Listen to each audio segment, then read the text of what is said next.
The year was 519 BCE, in the magnificent palace of Persepolis. A young girl named Arte stood at the threshold between childhood and something far darker. She was 12 years old, daughter of the most powerful ruler on earth, surrounded by golden bangles and silk from distant lands. Servants attended her every need. From the outside, her life seemed perfect. Privilege, protection, endless luxury. But inside the women's quarters, Arte wasn't celebrating. Her hands trembled as her mother applied ceremonial makeup with ritualistic precision. Dark kohl made her eyes look older. Rouge stained her lips crimson. Perfumed oils made her skin shine like polished marble. Each brush stroke transformed her from child to something else entirely. Her mother's face remained expressionless, hiding the storm within. When the preparations ended, she stepped back and studied her daughter as if memorizing every detail.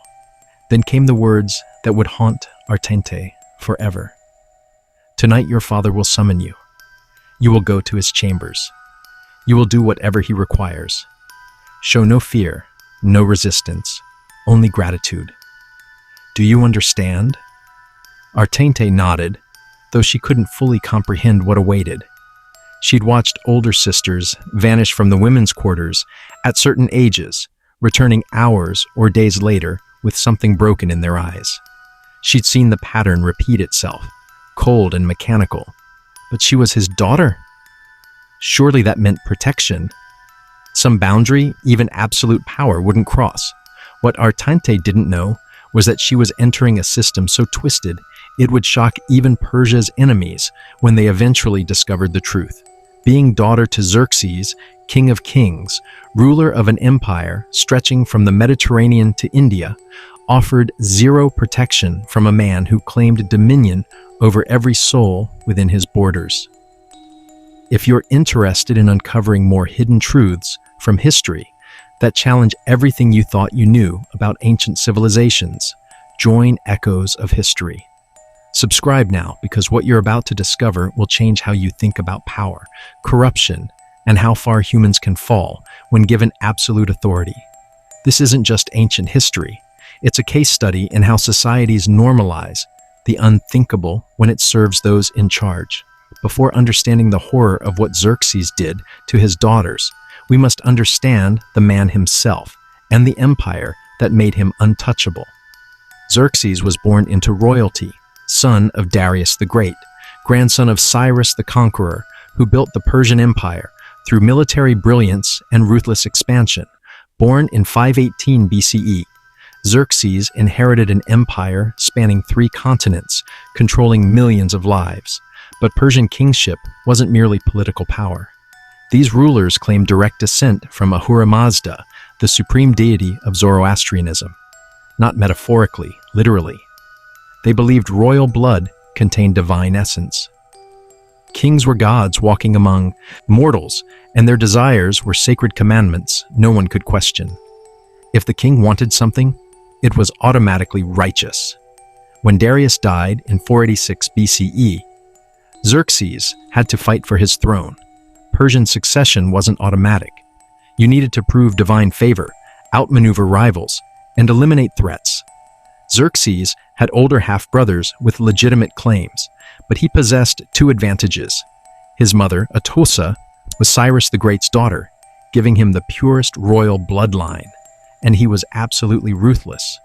After a brutal 2-year power struggle, filled with convenient accidents and disappeared rivals, Xerxes became undisputed king of kings in 484 BCE.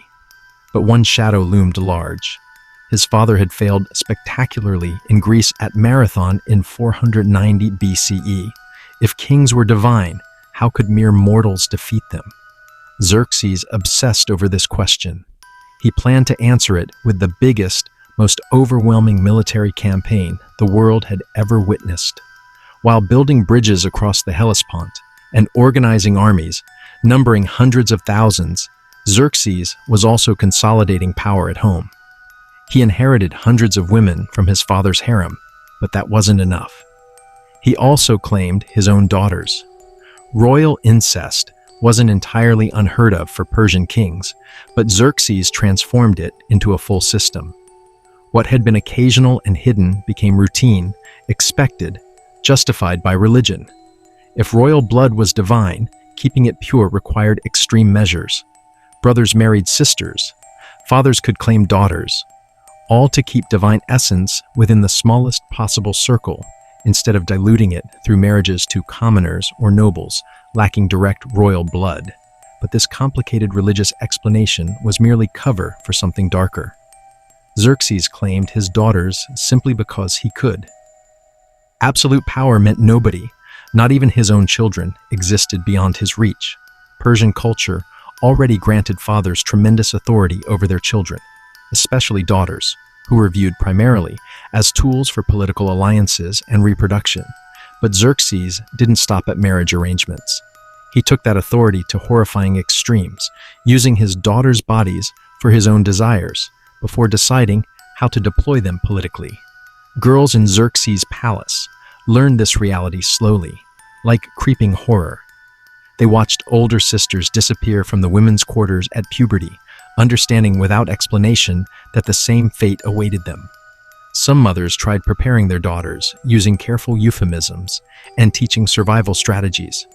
Others stayed silent, either hoping ignorance might protect their children, or simply because words failed. The palace eunuchs, who managed the harem, were masters at preparing princesses for the king's attention.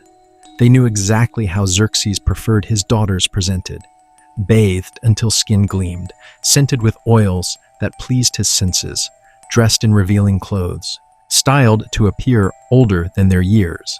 When a daughter was summoned, it followed ritualized patterns designed to transform childhood innocence into something else entirely. Cosmetics were applied with meticulous precision. Jewelry emphasized emerging curves. Fabrics moved in ways that captured the king's attention. Every detail was calculated to maintain the illusion that this horrifying process was somehow natural and appropriate. The psychological preparation was as brutal as the physical. Daughters were coached on proper behavior, trained to show excitement instead of fear, taught to express gratitude for royal attention. They were reminded constantly their bodies existed to serve the king. Resistance was forbidden. Refusal could bring consequences, not only for themselves, but for their mothers and siblings. What's chilling is how systematic this was. Xerxes' abuse was an uncontrollable impulse. It was fully institutionalized, supported by ritual, justified by religion, normalized within the court. The daughters had no advocates, no protection, no escape. What happened behind the closed doors of Xerxes' chambers remains mostly hidden, but fragments from court officials, diplomatic letters, and Greek accounts provide enough details to understand the horror. Xerxes treated his daughters like concubines or slaves, ignoring their age, family bonds, or capacity to understand what was happening. The aftermath was always the same. Girls returned broken, innocence destroyed, trauma marking them forever. Some withdrew completely. Others survived through dissociation, mentally separating themselves from their bodies. A few convinced themselves it was normal or even honorable, but all were damaged, and all understood their suffering had only begun. The horror didn't end with the first encounter. Daughters who survived realized they weren't being protected. They were assets to be used repeatedly until the king chose to discard them politically. Some were summoned regularly, rotating through the king's system of available women. Others were called occasionally, depending on royal whims. This unpredictability created its own psychological torture, never knowing when the next summons would come, always anticipating trauma. Never safe, even in the women's quarters that were supposed to be sanctuary. The most devastating part of Xerxes' system was how it shattered the father-daughter bond. These girls couldn't seek comfort from their father because the man who should have been their protector had become their greatest threat. To survive, many developed extreme coping mechanisms. Some dissociated completely during encounters, mentally leaving their bodies, retreating into private inner worlds. They'd stare at fixed points on walls, recite prayers silently, or invent elaborate fantasy worlds to escape the nightmare before them. Some daughters survived by surrendering fully to the system. They convinced themselves that eager compliance might ease suffering or earn small favors. They studied their father obsessively, learning every preference, every way to present themselves that might keep him satisfied. A few tried maintaining control by framing themselves as willing participants rather than victims. They told themselves their service was duty as princesses, that enduring suffering supported the empire's greater good. This mental reframing gave them dignity and purpose, but at the cost of facing grim reality. Then there were daughters who broke completely. These girls became catatonic, refusing food, refusing speech, staring blankly for hours. When daughters collapsed mentally, it created problems for Xerxes. A princess who couldn't function properly reflected poorly on royal power. These broken daughters were quietly removed to remote estates, kept out of sight. The court culture around Xerxes' abuse demonstrates how institutions normalize the unimaginable when it serves the powerful.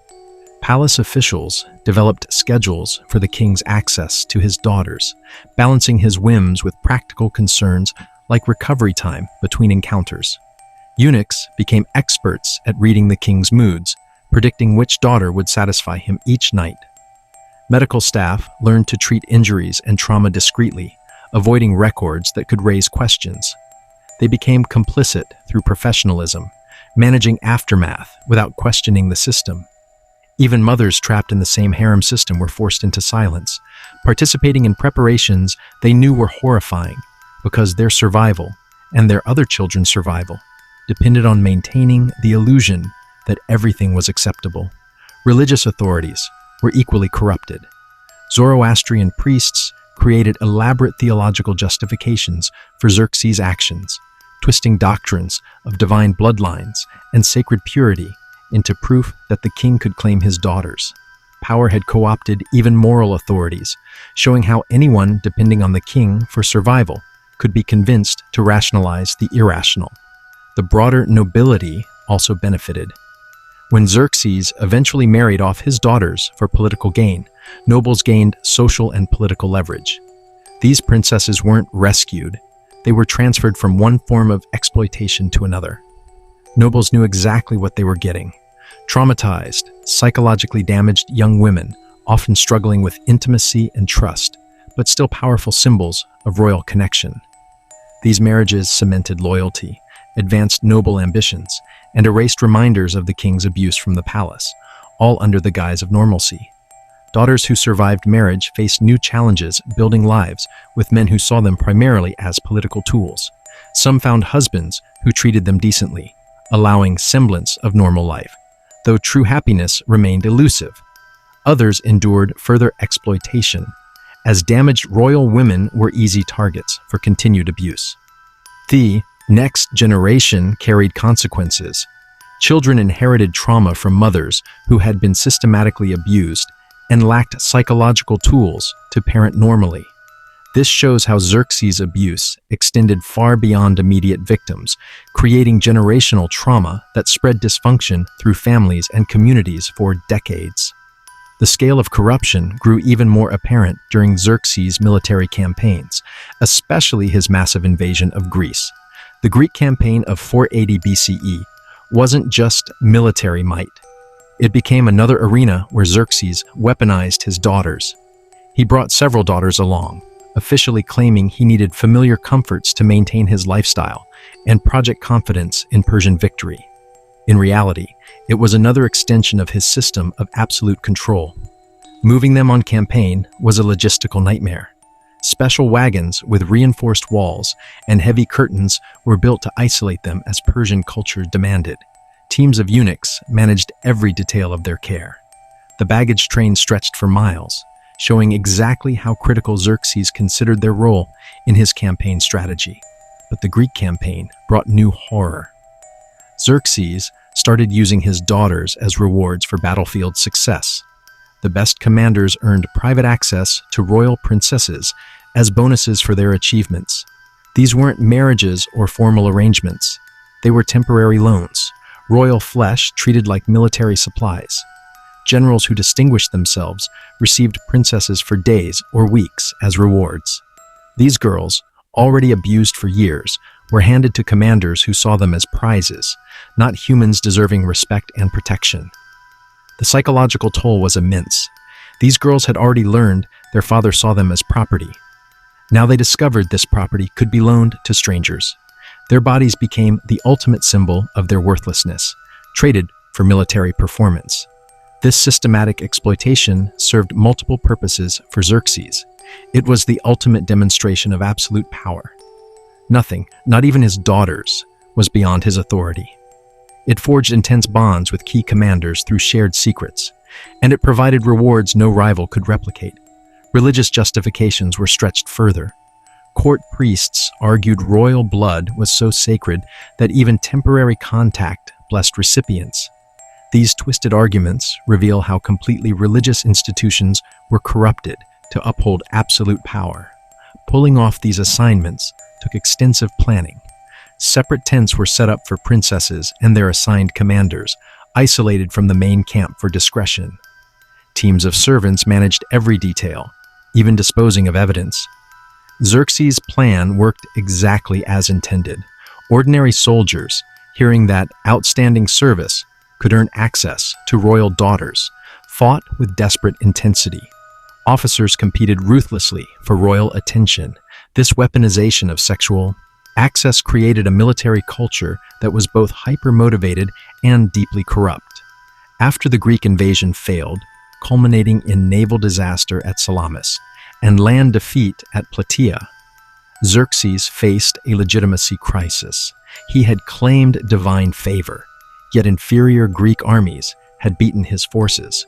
His response was tightening control over what he could still dominate, including his daughters.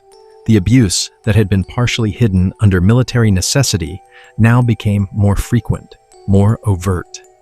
Xerxes summoned his daughters with increasing regularity, as if their submission could compensate for his battlefield failures.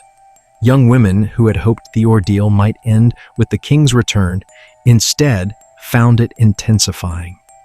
The daughters had zero outlet for their trauma.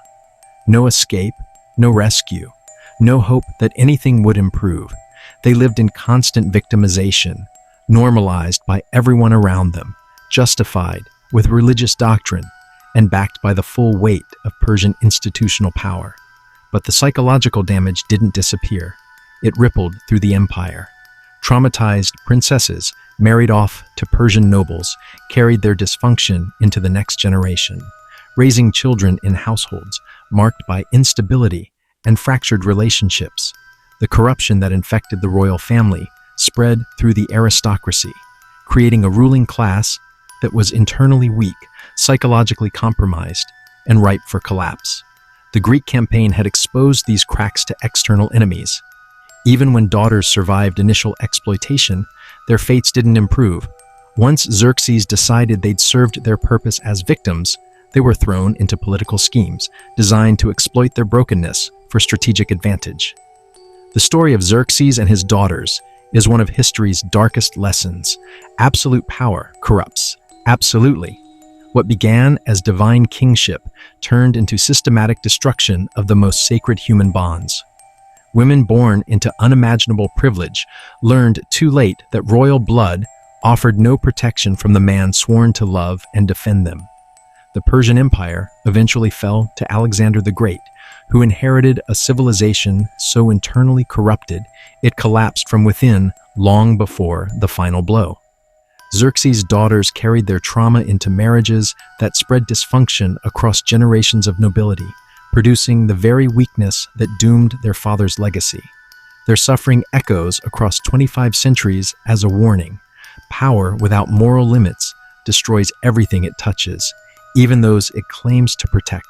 In today's world, where authority still tries to justify the unjustifiable, these voices from ancient Persia remind us that no institution, no leader, no matter how powerful, should ever be granted the kind of absolute control that turns protectors into predators and reduces humans to tools of political ambition.